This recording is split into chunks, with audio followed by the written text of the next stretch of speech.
Assalamualaikum warahmatullahi wabarakatuh. Salam sejahtera buat kita semua. Semoga kita semua dalam keadaan sehat jasmani dan rohani, tidak kekurangan satu apapun. Amin ya robbal alamin. Bab 437-440. Tuan Ming Jing bertanya, temanku Fugui, menurut aturan, 3 obat yang tersisa adalah milikmu.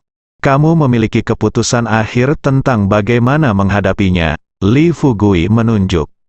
Wang Hao dan Yu Jianjia tanpa memikirkannya. Wei Qingting berkata, simpan sisanya, dan beri mereka latihan dalam beberapa hari. Ngomong-ngomong, dapatkan lebih banyak kompor dan kuali, dan gunakan ketika saatnya tiba.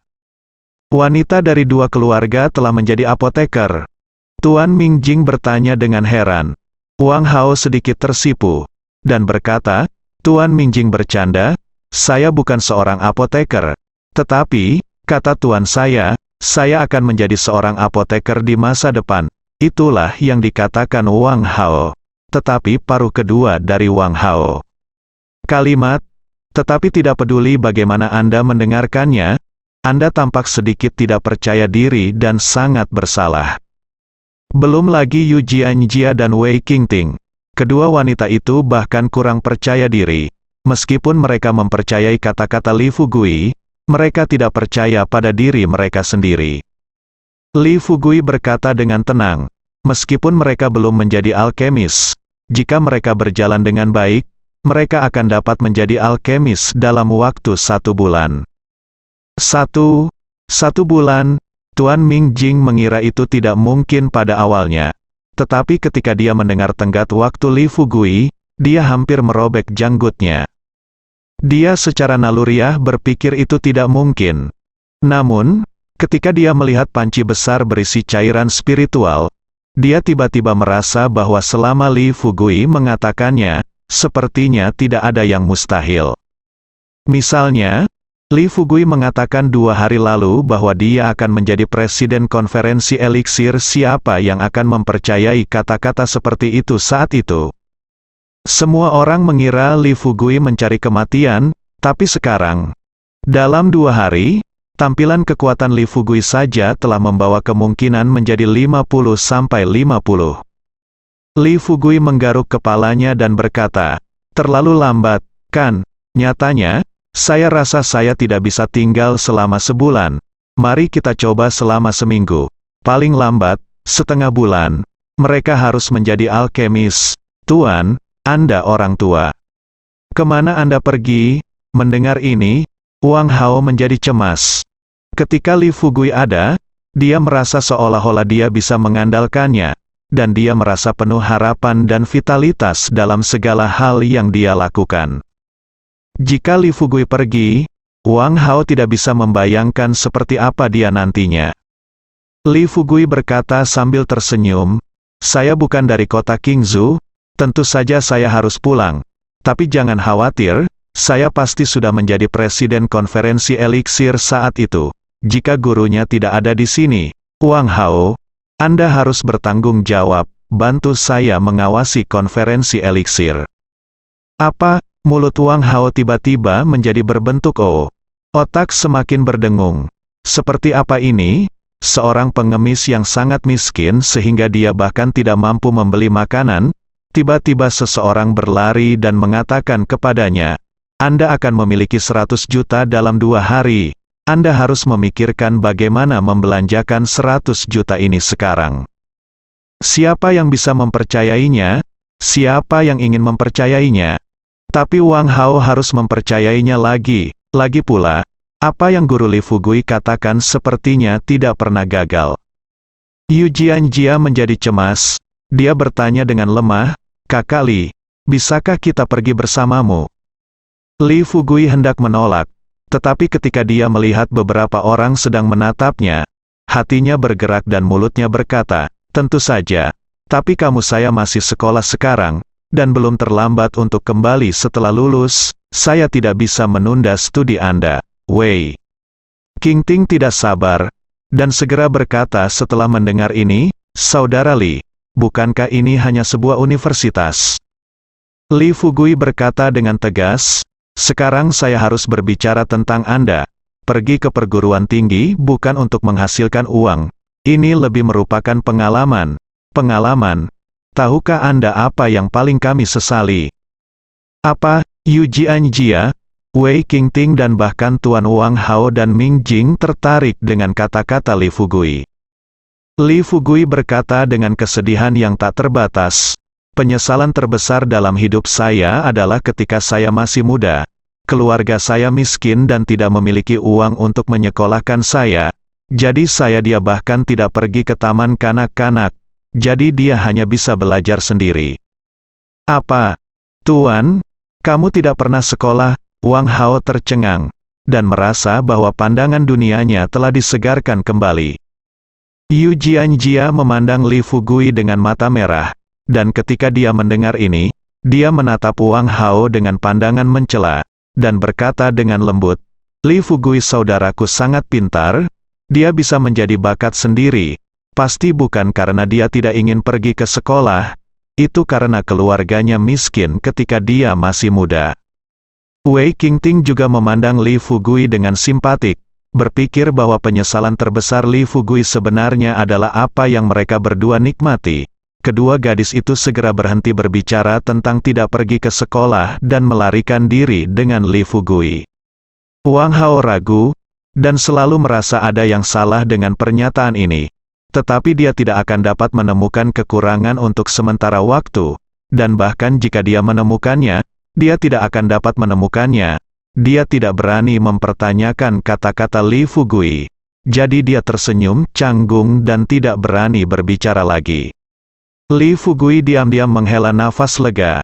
Hampir ingin tertawa terbahak-bahak di dalam hatinya. Apa yang baru saja dia katakan tentu saja semua omong kosong. Dia bodoh ketika dia masih kecil. Bodoh sekali, ketahuilah bahwa dia perlu sekolah. Selain itu, meskipun kondisi keluarga Li Fugui tidak baik, wajib belajar 9 tahun gratis. Jika dia dalam keadaan sehat, apakah dia tidak dapat pergi ke sekolah? Alasan dia mengatakan ini secara alami karena dia takut Yu Jianjia dan Wei Qingting akan mengikutinya pulang. Dan ketika dia kembali dengan dua wanita, siapa yang tahu jika Li Xiuling akan menelannya hidup-hidup. Selain itu, Gao Yunrou adalah wanita yang sangat pintar, bagaimana jika dia cemburu? Adapun Li Fugui sendiri, dia sebenarnya menganggap kedua wanita itu sebagai teman, atau dia dilatih oleh bawahannya. Meskipun dia menyukai wanita cantik, dia tidak terlalu lapar sehingga dia tidak bisa memilih apa yang akan dimakan. Li Fugui tersenyum dan berkata, "Oke, jangan bicarakan ini, saatnya untuk memurnikan obatnya, mari kita siapkan panci berikutnya." Tuan Ming Jing mengambil inisiatif dan berkata, "Saya akan membiarkan seseorang menangani panci berisi eliksir dulu." Beberapa menit kemudian, banyak orang masuk, membawa beberapa kotak besar dan botol porselen kecil, dan mengumpulkan eliksir dengan hati-hati, tanpa membocorkan setetes pun. Tetapi Tuan Ming Jing tidak pergi. Tetapi berkata dengan agak memalukan, "Fugui teman kecil, saya sangat ingin tahu tentang proses pemurnian iblis Anda. Saya ingin tahu apakah nyaman bagi saya untuk tinggal dan menonton sebentar." "Tentu saja, tidak masalah jika Anda tidak bisa. Saya tahu aturannya. Anda harus menghindari mereka, dan Anda tidak boleh membongkar rahasia apoteker." Li Fugui tersenyum ketika mendengar ini, dan berkata dengan tenang, "Jika Tuan Ming Jing tidak bosan, maka tetaplah di sini." Tuan Ming Jing sangat gembira. Tidak ada kepura-puraan senior di wajahnya, tetapi dia berkata dengan sopan, "Kalau begitu terima kasih, temanku." Bertahun-tahun yang lalu, Tuan Ming Jing benar-benar melihat alkemis lain memurnikan obat, meskipun prosesnya tidak terlalu indah, tapi yang pasti tidak membosankan. Karena memurnikan obat adalah pekerjaan yang rumit, sedikit kecerobohan, atau detail apapun yang salah, dapat memengaruhi kualitas cairan roh akhir yang dihasilkan. Oleh karena itu, proses pemurnian yang sebenarnya bisa disebut mendebarkan. Hanya saja Tuan Ming Jing tidak berpikir seperti ini lama-lama, dan dia menyadari apa yang dimaksud Li Fugui dengan menjadi membosankan. Setelah setengah jam, Panci besar berisi cairan spiritual itu dimurnikan dengan cara ini. Tuan Mingjing berdiri di samping panci besar dengan pandangan ragu akan kehidupan, dan ekspresinya seperti melihat hantu. Li Fugui mengangguk, menyeringai, dan berkata, "Jika Tuan Mingjing tidak percaya, Anda." Membuka tutupnya, bisa Li Fugui berdiri di samping dengan murah hati dan menyerahkan kursinya. Wang Hao, Yu Jianjia, dan Wei Qingting juga masuk. Meskipun mereka bertiga pernah melihat pemandangan seperti itu sekali, mereka semua merasa keajaiban seperti itu. Mata Tuan Mingjing berbinar. Dia membelai janggutnya dengan tangan kirinya, dan mengangkat tutup panci dengan tangan kanannya, dan meletakkannya di samping. Kabut putih mengepul, aromanya yang kuat mengencerkan bau bahan obat di dalam ruangan, membuat orang merasa segar dan segar setelah menyesapnya. Bahkan setelah banyak menciumnya, seluruh tubuh, anggota badan, dan tulang merasakan kenyamanan. Luar biasa, sungguh luar biasa. Mata Tuan Mingjing penuh dengan kejutan. Dia melihat dengan gugup ke dalam kuali, tetapi tidak ada kejutan setara. Berpikir bahwa lebih dari separuh cairan roh dalam panci besar ini berasal dari Kolosseum. Hati Tuan Mingjing yang telah lama tenang menjadi bersemangat. Di dunia seni bela diri kuno, batu purba sebenarnya bukanlah hal yang terpenting. Cairan spiritual adalah hal yang sangat berharga. Cairan spiritual dapat membeli barang-barang yang tidak dapat dibeli oleh batu purba. Cairan spiritual dapat ditukar dengan batu primordial, tetapi agak sulit untuk menukar cairan spiritual dengan kualitas yang sedikit lebih baik dengan batu primal, biasanya dibarter. Tergantung kebutuhan penjual. Kolosseum memiliki begitu banyak cairan. Apakah itu untuk mengolah kekuatan sendiri, menggunakannya untuk hal lain, atau hanya menyimpannya? Itu adalah pilihan yang sangat bagus. Li Fugui tidak mengingkari janjinya. Apa yang ingin dia lakukan adalah bisnis besar atau bisnis jangka panjang. Tentu saja, dia tidak akan mengabaikan bantuan kecil semacam ini. Saya memberikan setengahnya kepada Tuan Mingjing. Tuan Mingjing sedang dalam suasana hati yang baik, dan senyum di wajahnya tidak pernah berhenti. Li Fugui berkata sambil tersenyum, "Tuan Mingjing, di masa depan, selama cairan spiritual dimurnikan di sini, itu akan mengikuti model saya. Bagaimana menurut Anda?" Tuan Mingjing menarik napas dalam-dalam, menatap Li Fugui, dengan sungguh-sungguh berkata, "Teman kecil Fugui, sejujurnya, ini sangat penting bagi Kolosseum kita. Jadi saya tidak akan mengatakan kata-kata munafik dan sopan itu. Tetapi yang dapat saya jamin adalah selama Anda membutuhkannya, Kolosseum kami akan selalu berdiri di sisimu ini." Mudah diucapkan, mudah diucapkan. Li Fugui tersenyum di seluruh wajahnya dan tidak ingin berterima kasih sama sekali. Arti dari meminta laporan. Tetapi semakin banyak hal ini terjadi, semakin nyaman perasaan Tuan Mingjing. Dia sekarang semakin mengagumi Li Fugui. Ini adalah pertama kalinya dia bertemu dengan pemuda yang luar biasa dalam hidupnya. Tuan Mingjing sekarang merasa bahwa dia tidak perlu terus memikirkan masalah yang dia pikirkan sebelumnya.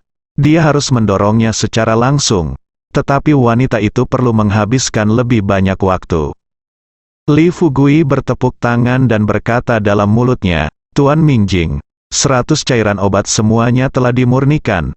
Jadi saya akan pergi dulu. Jika Anda memiliki sesuatu untuk dilakukan, Anda dapat menghubungi saya langsung. Kultivasi seni bela diri kuno, dan kamu bisa datang kepadaku kapan saja." Tuan Mingjing dengan ramah bangkit dan mengantarnya pergi.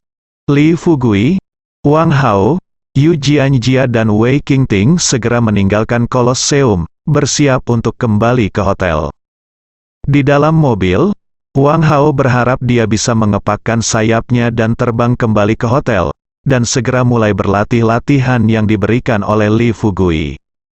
Tapi Yu Jianjia dan Wei Qingting tidak sabar untuk berbagi dengan ayah mereka apa yang mereka lihat hari ini. Kedua wanita itu telah memberitahu Li Fugui tentang hal ini sebelumnya, dan Li Fugui tidak menghentikannya. Lagi pula, karena kedua pihak telah membentuk aliansi, selama rahasia intinya tidak terlibat, Li Fugui tidak merasa kebutuhan untuk menyembunyikan apapun. Terlebih lagi, jika berita tersebut diketahui oleh dua keluarga besar, itu juga akan memperkuat kepercayaan diri mereka. Sejauh menyangkut Li Fugui, yang paling harus dia pertimbangkan sekarang adalah apakah dia dapat menghadiri jamuan ulang tahun Presiden Konferensi Elixir dengan cara yang lebih baik. Setengah jam kemudian, Li Fugui kembali ke hotel. Kedua putri Yu Jianjia dan Wei Qingting kembali ke keluarga masing-masing. Wang Hao mengikuti Li Fugui, dan di bawah bimbingan Li Fugui, dia memasuki kondisi meditasi. Li Fugui terkejut saat mengetahui bahwa Wang Hao tidak hanya membual tentang bakatnya, tetapi dia juga mengatakannya secara konservatif, karena bakat Wang Hao setidaknya selangkah lebih tinggi dari yang dia katakan. Setelah mengamati sebentar dan memastikan tidak akan ada masalah, Li Fugui meninggalkan kamar hotel dan pergi ke kamar sebelah. Lu Qing, pewaris keluarga obat mujarab hitam, tinggal di ruangan ini. Melihat Li Fugui, Lu Qing sedikit terkejut, dan segera melangkah ke samping, berkata, "Tuan Li, apakah Anda punya perintah?" Li Fugui menatapnya dengan penuh arti, dan berkata, "Saya ingin mengetahui tentang masa lalu Anda.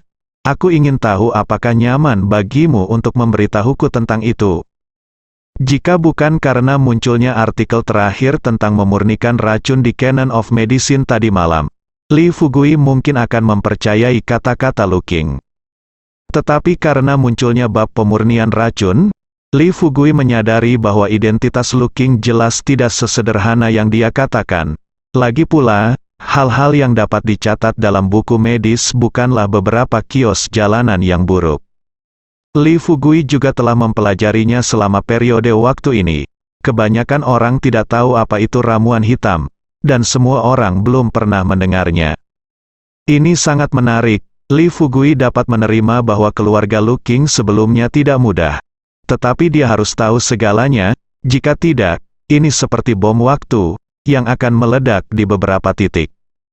Benar saja, ketika Lu Qing mendengar kata-kata Li Fugui, wajahnya sedikit tidak wajar, dan dia memaksakan senyum dengan mata mengelak dan berkata, "Tuan Li, Anda sangat baik. Mengapa Anda menanyakan ini lagi hari ini? Bukankah aku memberitahumu kemarin? Atau apakah kamu tidak percaya sama sekali?" Lu Qing melirik Li Fugui dengan santai. Li Fugui berkata dengan tenang, "Percaya atau tidak adalah urusan saya. Tetapi apakah Anda telah berbohong atau tidak? Anda tahu betul di dalam hati Anda, tidak peduli apa masa lalu Anda, saya dapat menerima Anda. Tetapi premisnya adalah Anda dapat mengetahuinya, kebenaran bagiku." Lu Qing menundukkan kepalanya, wajahnya terjebak dalam perjuangan dan keraguan. Setelah beberapa saat, dia menatap Li Fugui dengan senyum masam, dan berkata dengan sangat bingung, "Tuan Li, di mana kata-kata saya mengungkapkan kekurangan yang membuat Anda curiga?" Li Fugui sedikit tersenyum, dan berkata dengan misterius, "Kamu tidak perlu bertanya tentang itu. Singkatnya, kamu hanya mengatakan yang sebenarnya. Aku yakin kamu mengerti karakterku.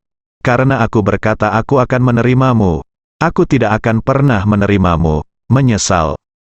Sebaliknya, Lu Qing merasa lebih nyaman dengan Li Fugui.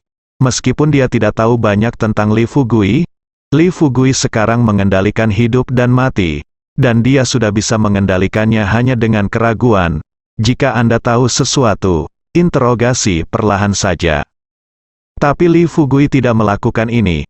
Sebaliknya, Li Fugui mampu memperlakukannya dengan jujur, yang cukup bagi Lu Qing untuk melepaskan sebagian besar hatinya. Tapi Lu Qing berkata di mulutnya, "Tuan Li, jika Anda mempercayai saya, Anda dapat menyerahkan pohon induk kepada saya, dan saya pasti akan mengolahnya untuk Anda. Adapun yang lain, saya hanya bisa mengatakan ketika pohon induk tumbuh, dan hanya pohon induk yang tumbuh.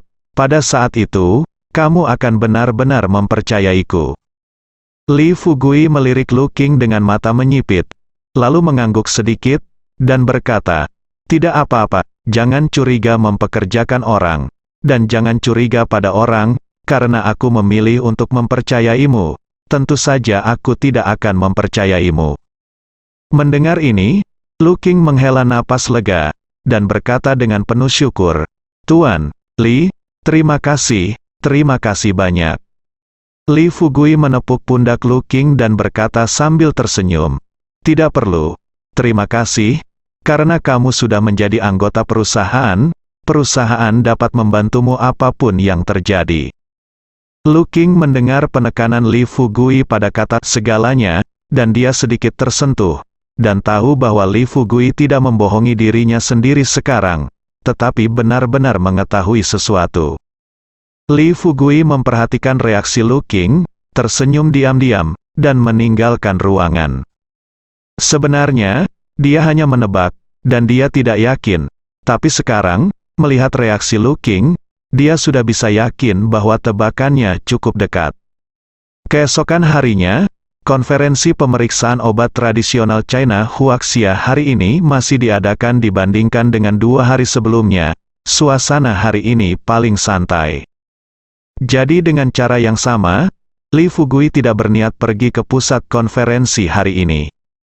Setelah mengantar Wang Hao untuk sarapan di lantai pertama hotel, Li Fugui membawa Wang Hao dan pergi ke rumah Yu. Di dalam mobil, Li Fugui melihat 2 lingkaran hitam besar Wang Hao, dan mau tidak mau bertanya dengan bingung, apakah latihan yang saya berikan kepada Anda sulit? Wang Hao bersorak dan mengemudi. Saat itu, dia buru-buru berkata, latihan yang diberikan oleh guru secara alami mendalam dan sulit untuk dipahami. Tetapi saya pasti akan melipat gandakan upaya saya untuk mencoba memuaskan guru dan Anda sesegera mungkin. Tuan, saya mengerti. Wang Hao tampak seperti murid yang berperilaku baik. 10 menit kemudian, mobil itu datang ke rumah keluarga Yu. Tidak mengherankan, Wang Hao mengemudikan mobil, dan Li Fugui melihat dari kursi belakang bahwa Tuan Yu dan Tuan Wei berdiri di luar dan memimpin sekelompok besar orang untuk menyambutnya. Melihat pemandangan ini, Wang Hao segera membangkitkan semangatnya, apalagi dia, bahkan jika ayahnya datang, dia tidak akan diperlakukan seperti ini. Setelah menghentikan mobil, Wang Hao berlari ke sisi lain dan membukakan pintu mobil untuk Li Fugui. Wajahnya penuh ekspresi bangga. Li Fugui keluar dari mobil dengan cepat, melangkah maju dengan senyum masam, dan berkata setelah agak jauh, kedua lelaki tua itu berdiri di depan pintu untuk menyambutku. Seorang junior, sungguh memalukan. Lelaki tua Yu tersenyum lembut dan berkata, tidak perlu kesederhanaan, dengan prestasi Anda hari ini bukan apa-apa. Tuan Wei bahkan berkata dengan lebih ceroboh, karena itu diberikan kepada Anda, itu milik Anda, tidak ada yang tidak dapat Anda tanggung.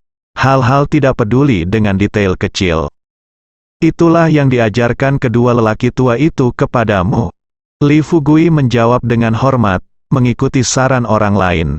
Baru saat itulah Pak Tua Yu dan Pak Tua Wei tertawa terbahak-bahak, mereka berjalan menuju manor bersama dengan Li Fugui.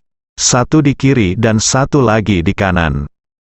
Pada saat ini, Li Fugui dapat merasakan bahwa beberapa anggota inti dari keluarga Yu dan keluarga Wei memandangnya dengan mata berbeda. Beberapa orang mengira orang tua mereka pasti gila, mungkin dia tertipu oleh suatu trik sulap. Lagi pula, usia Li Fugui tampaknya berusia awal 20-an. Kecuali dia memiliki latar belakang yang kuat, bagaimana pemuda seperti itu bisa mendapatkan kesopanan dari 2 lelaki tua dari 4 keluarga besar di Qingzhou yang keluar untuk menyambutnya secara langsung? Tentu saja ada juga yang mengetahui cerita di dalamnya. Mereka mengagumi dan lebih penasaran dengan Li Fugui. Hiduplah dengan baik, tapi ini satu-satunya kasus. Berdasarkan ini saja, tidak berlebihan jika Li Fugui menerima perlakuan ini. Setelah memasuki manor, Li Fugui dan kedua lelaki tua itu memasuki sebuah villa, sementara anggota klan inti lainnya dari kedua keluarga tetap tinggal dan menunggu. Siapa anak ini? Dia setua saya. Mengapa dia begitu hebat? Seorang tuan muda generasi ketiga dari keluarga Yu mengerutkan bibirnya dan bertanya dengan tidak setuju. Yu Jianjia dan Wei Qingting secara alami juga ada di tempat kejadian. Keduanya awalnya berencana untuk mengikuti, tetapi agar tidak mengungkap masalah ini dengan Li Fugui, kedua gadis itu akhirnya tidak masuk. Siapa tahu, saya pikir itu tongkat ajaib atau gelandangan. Lihat anak itu. Bagaimana dia terlihat seperti seorang bangsawan? Saya tidak bingung, kan? Mengapa Anda membawa pulang semua orang? Itu, dan membuat mobilisasi seperti itu, jika keluarga lain tahu bahwa dua keluarga kita dikirim secara kolektif untuk bertemu bajingan kecil, bukankah mereka akan ditertawakan? Hei, kamu menunggu di sini ayo. Aku bisa, jangan tunggu lagi. Saya bermain kartu sepanjang malam kemarin, dan saya baru saja tertidur ketika seseorang membangunkan saya. Saya harus kembali tidur. Saya juga membuat janji dengan seorang teman hari ini, ayo berbelanja. Saya pikir semua orang sudah pergi. Bagaimanapun juga kita adalah keluarga besar. Tidak bisakah kita tidak memiliki kartu sama sekali? Seseorang memimpin, dan orang-orang lainnya ingin pergi karena mereka tidak ingin tinggal di sini dan membuat rasa malu pada diri mereka sendiri. Wei Qingting menatapnya dengan pinggul di pinggulnya, dan berkata dengan keras, kedua kakek telah berbicara, kamu pergi sekarang. Kamu bahkan tidak ingin mendengarkan kata-kata lelaki tua itu. Apakah kamu ingin memulai keluargamu sendiri? Meskipun Yu Jianjia juga sedikit marah, dia tidak memiliki temperamen. Wei Qingting juga tidak mengatakan apa-apa. Ketika orang-orang yang akan pergi mendengar ini, mereka semua segera berhenti pergi, dan tidak masalah jika mereka mengatakan secara pribadi bahwa lelaki tua itu bingung atau semacamnya. Tetapi jika mereka benar-benar melanggar perintah lelaki tua itu bukan lelucon. Selama lelaki tua itu mengucapkan sepatah kata pun, hidup mereka akan menjadi semakin sulit setiap hari. Dalam keluarga besar seperti keluarga Yu dan keluarga Wei, kata-kata patriark tegas dan konsisten, dan dia menikmati otoritas mutlak dan hak untuk berbicara. Tidak ada yang berani memprovokasi mereka. Tetapi orang-orang itu masih tidak puas, dan seseorang berkata dengan marah, Wei Qingting, apa hubungannya masalah ini denganmu? Mungkinkah karena anak itu tidak jahat, jadi kamu jatuh cinta padanya? Omong kosong. Pipi. Wei Qingting memerah. Tepat pada saat ini, Yu, yang diam di tengah kerumunan, tiba-tiba berkata, kamu benar. Wei Qingting dan saudara perempuanku yang baik Jianjia sama-sama terbunuh. Orang tua memberikannya kepada pemuda tadi. Apalagi? Kata-kata Yu seperti setetes air yang menetes ke dalam panci minyak mendidih. Keluarga Wei dan yang lainnya berdiri di halaman rumput di luar seluruh villa inti anggota keluarga Yu tiba-tiba meledak. Tidak masuk akal? Umur berapa ini? Bagaimana kamu masih bisa melakukan hal seperti itu? Jika masalah ini keluar, apakah orang-orang dari dua keluarga kita akan keluar dan malu? Tidak. Nanti ketika anak saya melihat lelaki tua itu, aku harus membiarkan dia mengambil nyawanya kembali. Ini benar-benar konyol. Bagaimana wanita dari dua keluarga besar kita bisa dikirim bola-balik seperti mainan? Ya, masalah ini harus dihentikan. Jika tidak maka akan tetap mengerti. Kali ini, Yu Jianjia dan Wei Qingting sama-sama marah, dan Yu Jianjia menggigit bibirnya dan berkata, kami bukan mainan. Wei Qingting menatap langsung ke Yu, dan berkata dengan wajah dingin, Yu, kenapa kamu katakan itu? Yu mencibir dan berkata, Wei Qingting, izinkan saya memberitahu Anda, jangan mengabaikan apa yang baik dan apa yang salah. Apa kebaikan yang akan Anda peroleh dengan mengikuti bajingan Li Fugui itu? Saya menyelamatkan Anda dari api. Mulai sekarang, kamu akan. Krek, kata-kata Yu tiba-tiba berakhir.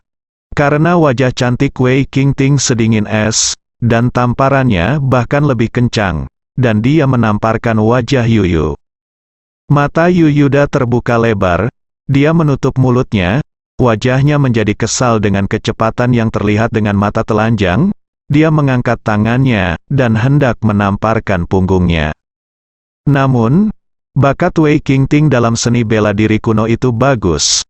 Jadi kekuatannya bahkan lebih baik dari Yu Yu. Hampir saat Yu Yu mengangkat tangannya, Wei Qingting sudah melompat ke belakang dan menghindari tamparan itu. Berhentilah memukul. Yu Jianjia berada dalam dilema dan berteriak dengan cemas. Yu Yu berteriak, bergegas menuju Wei Qingting, dan mengutuk, "Wei Qingting, kamu jalang? Kamu berani memukulku? Jika aku tidak mencabik-cabik wajahmu hari ini, aku tidak akan menjadi Yu Yu." Wei Qingting bukanlah seorang lampu hemat bahan bakar. Ketika dia mendengar ini, dia tersenyum renyah, dan berkata dengan nada sedang, "Saya jalang. Dan bagaimana dengan Anda? Anda hanyalah alat bagi keluarga untuk memenangkan orang lain. Jika Anda menikah Sang Guanhong, maka kamu bahkan tidak sebaik perempuan jalang." Kata-kata dari kalimat ini seperti pisau, dan pisau itu menusuk hati Yu Yu. Dia gemetar karena marah, dan napasnya melonjak langsung. Wajahnya berubah dari kemerahan menjadi pucat. Dia menatap Wei Qingting dengan mata membunuh, dan kemudian bergegas menuju dia. Masa lalu. Anggota inti dari dua keluarga besar yang berkumpul bersama tercengang. Tidak ada yang menyangka bahwa kedua wanita cantik, Yu Yu dan Wei Qingting, tidak hanya akan bertengkar, tetapi bertarung langsung hanya dalam beberapa menit. Tepat ketika para tetua di dalam hendak keluar untuk membujuk, Wei Qingting berkata dengan nada kasar, "Yu Yu, mengapa kamu berpura-pura menjadi bangsawan? Tidakkah kamu ingin bersama saudara Li?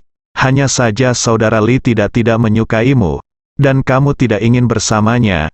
Aku sudah terbiasa denganmu. Itu sebabnya kamu terlihat seperti ini. Kamu bilang Li Fugui tidak menyukaiku." Mata Yu Yu memerah, giginya mengatup. Dia menatap Wei Qingting dengan kesal, dan tidak bergerak. Sebaliknya, dia melarikan diri dengan cepat dan menghilang ke dalam hutan. Yu Jianjia menghela nafas, dan mengeluh dengan suara rendah, "Qingting, mengapa kamu mengatakan itu?" Wei Qingting mendengus dan berkata, "Jianjia, kamu terlalu jujur. Kamu tidak benar-benar berpikir bahwa sepupumu tidak ingin menikah. Kakak Li, dia tidak bisa melepaskan sosok bangsawannya begitu saja, dan merasa memiliki modal untuk membuat kakak Li menundukkan kepalanya. Sayangnya, itu ternyata salah perhitungan untuknya, sehingga dia tidak bisa menerimanya. Meski begitu, Tapi kamu tidak bisa mengatakan itu." Yu Jianjia tersenyum pahit dan berkata, "Jika kamu mengatakan itu, bagaimana aku akan menghadapi sepupuku di masa depan?" Wei Qingting berkedip dan berkata, "Jianjia, aku benar-benar memikirkanmu." "Demi aku?" Yu Jianjia sedikit bingung, dan bertanya dengan tidak mengerti. Wei Qingting mengangguk, dan berbisik, "Tentu saja. Aku menabraknya di depan begitu banyak orang hari ini. Dengan kepribadiannya, dia tidak akan pernah menundukkan kepalanya untuk bersama kakak Li lagi." Yu Jianjia merasa agak sedih. Lagi pula, ini bukan hasil yang ingin dia lihat. Yang terpenting, setelah kejadian ini, persaudaraan antara dia dan Yu Yu benar-benar hilang. Di halaman, anggota dari dua keluarga besar yang terus meremehkan Li Fugui berhenti berbicara saat ini, tetapi mendengarkan dengan linglung. Karena Li Fugui terlihat berbeda dari yang mereka bayangkan. Di dalam villa, Li Fugui duduk berhadapan dengan Tuan Wei dan Tuan Yu. "Fugui, coba tebak berapa banyak orang yang memesan dengan kami kemarin?" Tuan Yu mengelus janggutnya, melirik Li Fugui, dan bertanya dengan sengaja. Li Fugui berkata, "Orang tua, katakan saja dengan jujur, jangan khawatir, tidak peduli berapa banyak, saya siap secara mental." Orang tua Wei tertawa dan berkata, "Anakku yang baik, aku tahu kamu bukan orang biasa orang, jadi saya akan langsung biarkan saya memberitahu Anda, hanya ada 3 orang yang memesan dengan kami kemarin." Begitu sedikit, hati Li Fugui tenggelam. Meskipun dia tahu pengaruh keluarga Sangguan, Meskipun Sang Guan Hong hanyalah seorang pria, ancamannya tampak lebih konyol. Namun, ancaman yang konyol bukan berarti ancaman yang sia-sia. Bagaimanapun, dengan pelarangan perintah keluarga Sang Guan, jumlah orang yang benar-benar berani memesan bahan obat di bawah tekanan keluarga Sang Guan pasti akan berkurang drastis. Bersambung.